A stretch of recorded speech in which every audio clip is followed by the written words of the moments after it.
Welcome to the City of Mississauga's online public information center for the Credit River Erosion Control Project from Dundas Street West to Highway 403.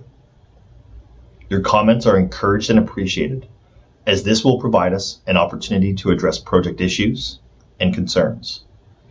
My name is Rob Amos. I'm the Consultant Project Manager from Aquifer Beach Limited and will be narrating this presentation. We acknowledge the lands which constitute the present-day City of Mississauga as being part of the treaty and traditional territory of the Mississaugas of the Credit First Nation, the Haudenosaunee Confederacy, the Huron-Wendat, and Wyandot nations. We recognize these peoples and their ancestors as peoples who inhabited these lands since time immemorial. The City of Mississauga is home to many global Indigenous peoples. As a municipality, the City of Mississauga is actively working towards reconciliation by confronting our past and our present, providing space for Indigenous peoples within their territory to recognize and uphold their treaty rights, and to support Indigenous peoples. We formally recognize the Anishinaabe origins of our name and continue to make Mississauga a safe space for all Indigenous peoples.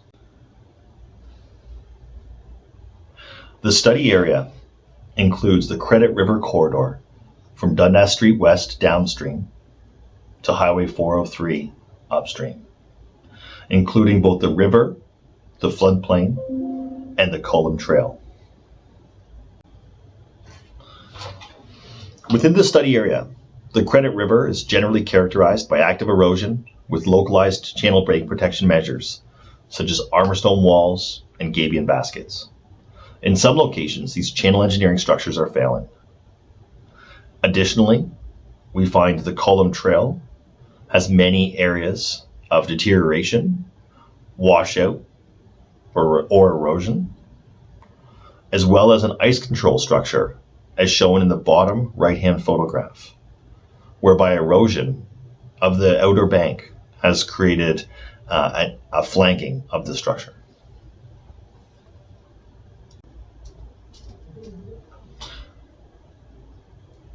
The City of Mississauga is undertaking this project as a class environmental assessment study to address erosion and restoration of the Credit River between Dundas Street West and 403. The city recognizes that this section of the river and trail is in need of rehabilitation and remediation. The study is being carried out to identify existing problems, potential risks, and opportunities for restoration and safety improvements. This public information center is designed to present information on existing conditions, present alternative approaches to erosion protection and trail rehabilitation, and present study process and timelines.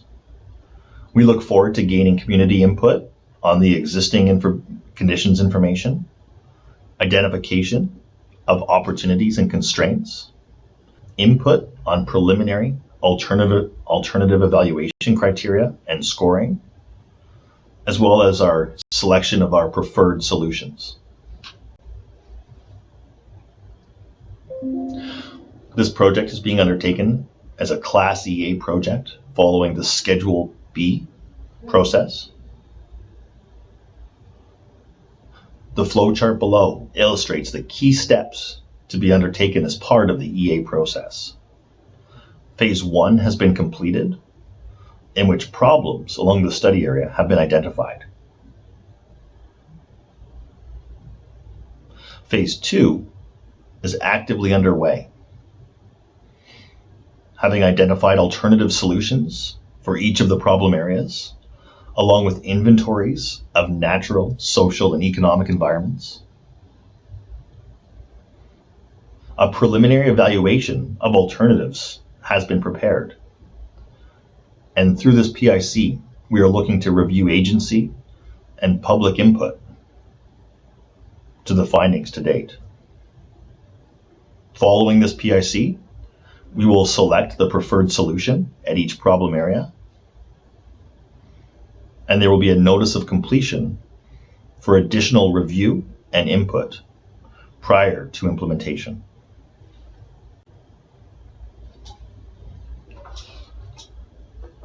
The natural environment within the corridor has been reviewed in detail through preliminary studies and extensive background data, with the intention of identifying constraints and sensitivities. The scope of work includes review of existing vegetation community classifications, looking at terrestrial wildlife and habitat assessments, identifying species at risk screenings, as well as habitat assessments, and looking at the aquatic habitat and fish communities inset along the Credit River. Species at risk have been identified, as they are listed as either endangered, threatened, or of special concern. Specific to the Credit River study area, a total of 12 species at risk and species of concern were determined to be present or have some potential to be present in the study area, some of which include butternut trees, eastern wood pewee and wood thrush birds, Midland painted turtles and Blandings turtles, numerous types of myotis or bats, and Rapids clubtail. Ecological land classification is a standardized approach to describing, identifying, and classifying vegetation communities on the landscape. Specific to our study area, a total of 22 vegetation communities are within the Credit River corridor. These community types are summarized below, including cultural meadow, cultural woodland, deciduous forest and mixed forests, meadow marsh, open aquatics, and deciduous swamps.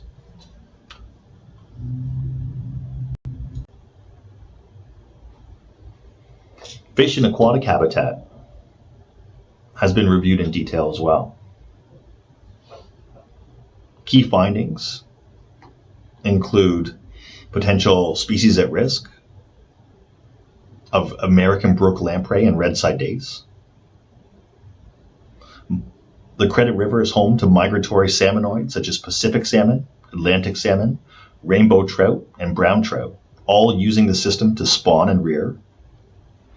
The habitat quality and quantity varies throughout the study area and is largely dependent on surrounding land uses. There are no fish barriers within the site, ensuring that the Credit River is entirely connected from a passage and habitat perspective. And opportunities to improve fish habitat, such as addition of rock veins and rerouting of pedestrian trails to provide space and vegetation buffers, were identified.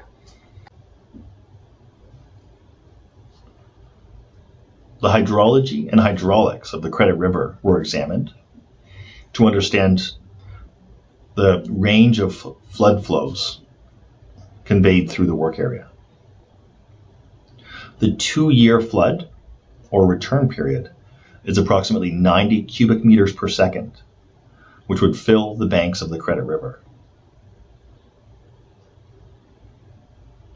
However, under the larger, more extreme floods, such as the regional flood, which represents Hurricane Hazel, over 730 cubic meters per second of water would be conveyed through the work area, encompassing all areas of infrastructure, as well as the Culham Trail. The flood levels are confined within the Credit River Valley setting and do not spill out into the adjacent private residential lands. A key component to the environmental assessment process is reviewing the cultural heritage within the study area. A background assessment was undertaken to identify areas of cultural heritage significance, of which 4 cultural heritage landscapes were identified, 65 built heritage resources, and 1 additional potential built heritage resource. When planning for restoration works, any activity should be suitably planned to avoid negative impacts on these cultural heritage sites.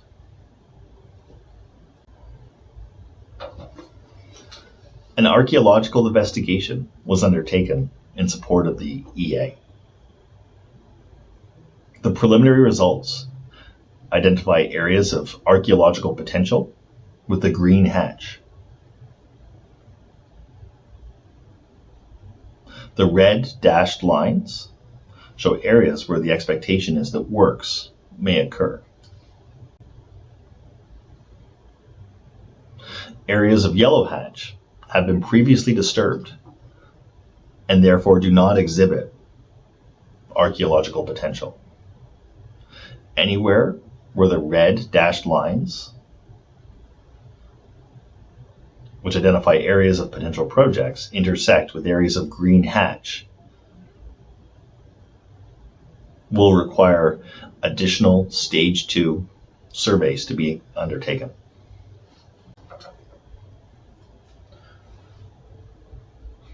A comprehensive inventory of erosion and infrastructure conditions was undertaken in support of the EA to identify potential at-risk areas. In total, 8 distinct areas of erosion and risk were identified, including areas of trail failure and washout, areas of valley wall and slope instabilities, as well as areas of bank erosion and deteriorated or failing erosion control measures.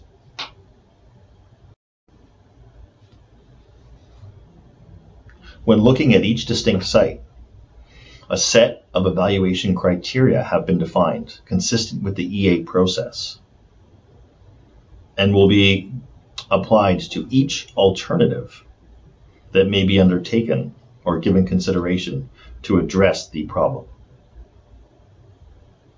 Criteria involve physical and natural criteria, social and cultural criteria, technical and engineering criteria, as well as economic criteria.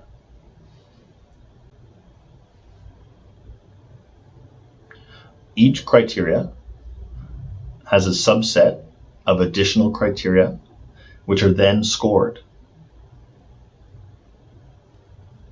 with a higher score, with the highest being a score of 4, representing the most ideal or a positive impact, and a lower score, the lower end being 0, identifying an unideal or most negative impact.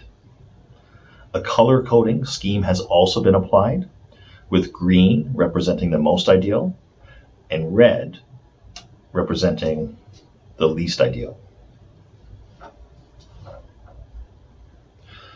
Each criteria scoring has been normalized to receive a maximum score of 2.5 per criteria, for a maximum total score for each alternative of 10.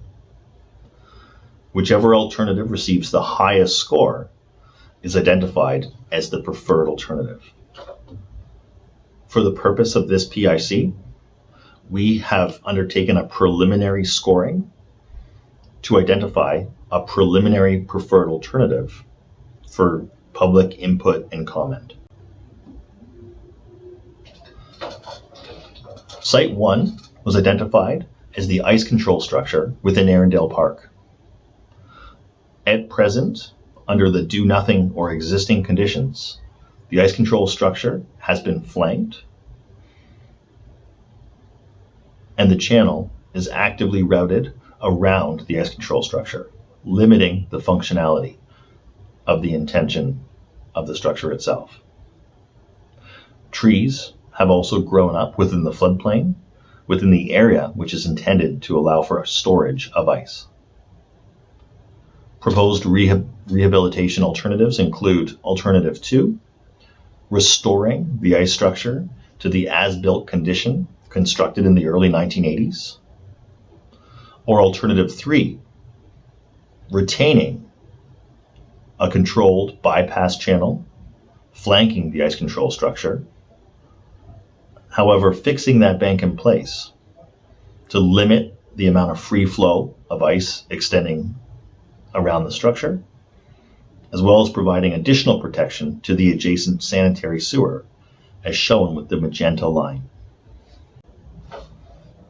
Application of the ranking scheme suggests the preliminary preferred alternative is to retain the bypass channel while fixing the bank in place, alternative number 3. This will include construction of an armor stone bank along the westerly bank with veins extending into the floodplain.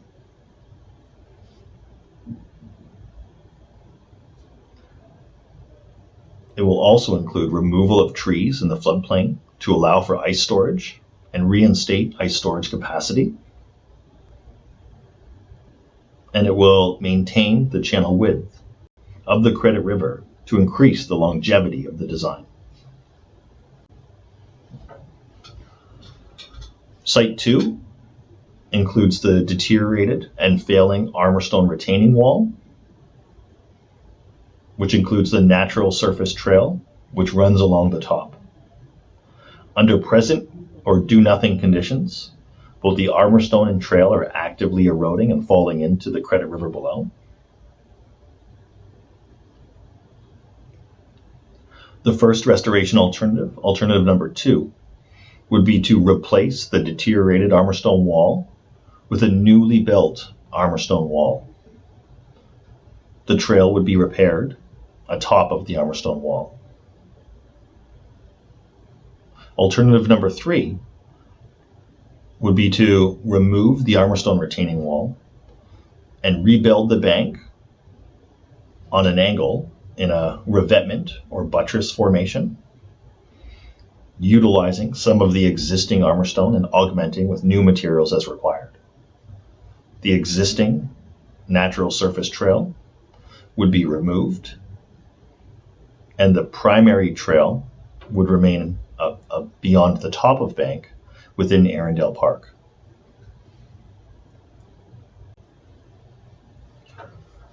The preliminary preferred alternative is to remove the existing armor stone wall and natural surface trail and replace it with a revetment and a buttress type of bank control.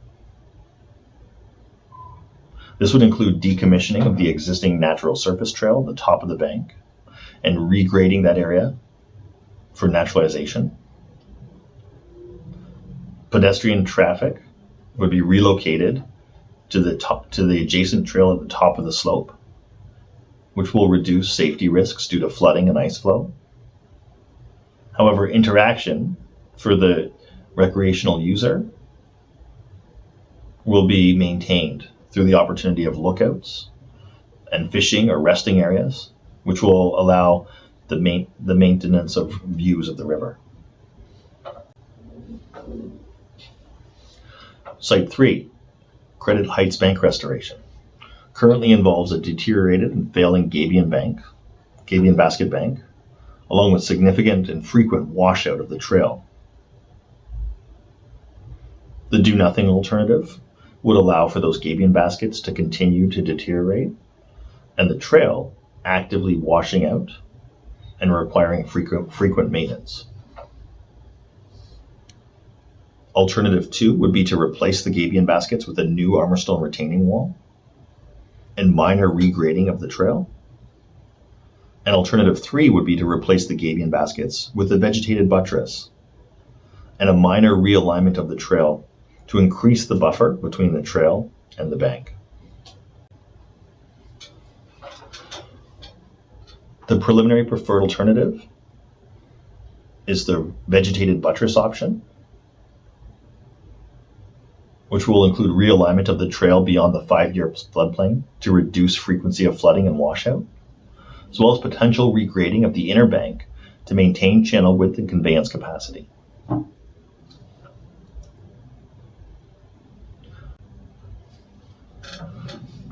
Site 4, the Ashington Court retaining wall. At present, the Culham Trail resides between the valley slope and the Credit River, and is maintained through a series of an upper and lower retaining wall. The lower retaining wall is actively failing, and under the do-nothing condition will continue to erode and undermine the trail. Alternative 2 is to replace the existing lower armor stone retaining wall with a new retaining wall structure. And alternative number 3 would be to utilize a cantilevered bridge or structure which would wrap around that upper slope, elevating trail users above the river. The preliminary preferred alternative is to replace the existing armor stone wall with a newly constructed armor stone wall. The wall replacement will include redesign to improve long-term stability and increase the elevation to reduce the frequency of flooding, and will also include a new safety barrier along the top of the armor stone to improve public safety.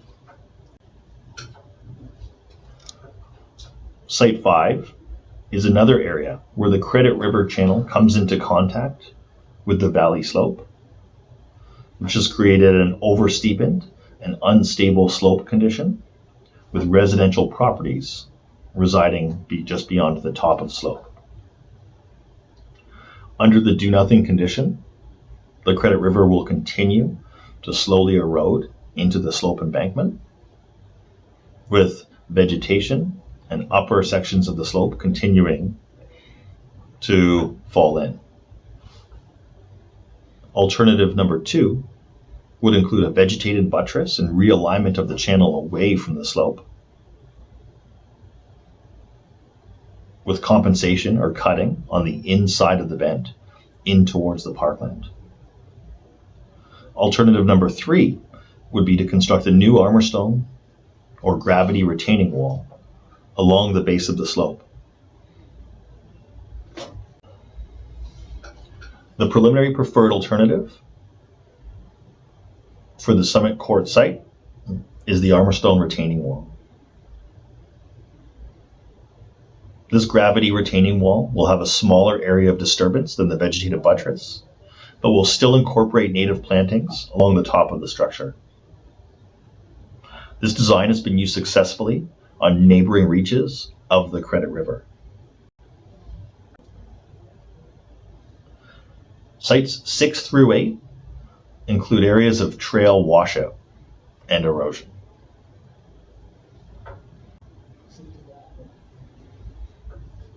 Site 6 identifies the segment of trail upstream of ERINDALE Park and downstream of Burnhamthorpe.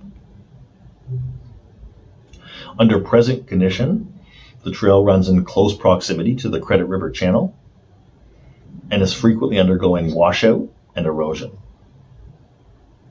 Under the do-nothing condition, active and frequent maintenance is required to make the trail usable and safe.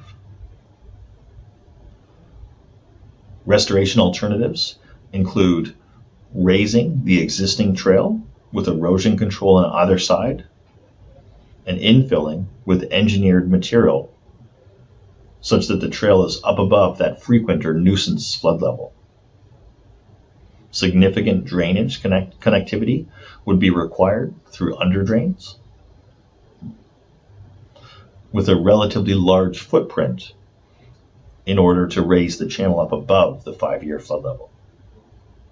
Alternative number 3 would be raising the trail through the addition of an elevated boardwalk structure with a lesser footprint than alternative number 2, the gravel trail, while maintaining the trail within the existing alignment. Alternative number 4 would involve realignment of the trail, bringing it away from its close proximity to the Credit River and reducing the frequency of washout. And the trail would also be elevated up to a minimum above that 5-year flood elevation. The preliminary preferred alternative for Site 6 is to realign the trail, decommissioning the existing trail upstream of ERINDALE Park, and rerouting traffic to the upper trail. This would offer an opportunity to renaturalize lower trail areas and improving habitat connectivity, while reducing trail maintenance and frequent repair costs associated with the ongoing washouts. Site 7 is the mid-trail section downstream of Burnham Thorpe Road, where there's active washout and erosion of the existing granular surface trail into some adjacent sensitive natural areas within the floodplain.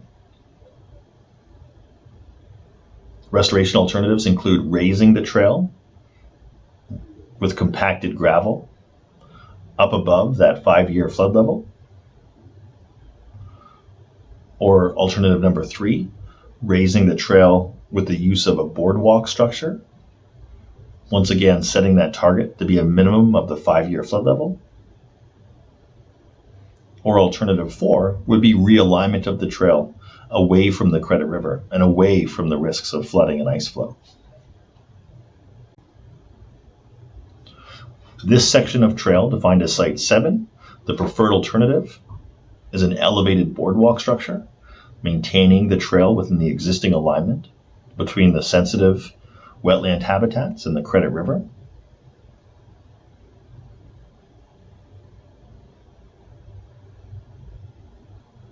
There will be an opportunity for a secondary natural surface trail adjacent to the boardwalk to separate bike and pedestrian traffic. And this option will also include improvements under Burnham Thorpe Bridge, including areas of washout for the local connection. The upstream-most site, number 8, includes the trail segment between Burnham Thorpe and Highway 403, which experiences the most significant areas of washout and erosion. Under the existing conditions, the trail is highly unusable due to the active erosion and washout of the trail. Restoration alternatives include raising the trail with compacted gravel up to that 5-year flood elevation. Alternative 3 would include raising the trail similarly with a boardwalk structure. Or alternative 4 is realignment of the trail, providing connectivity to the Riverwood Conservancy and an increased space from the areas of frequent washout. The preliminary preferred alternative for Site 8 segment of trail is realigning the trail around to connect to the Riverwood Conservancy trail setting and away from the areas of frequent washout. It would include decommissioning of the lower trail and rerouting of pedestrian traffic to the upper trail, renaturalizing lower areas, improving habitat quality and connectivity, and would significantly reduce trail maintenance and repair costs associated with the frequent washouts.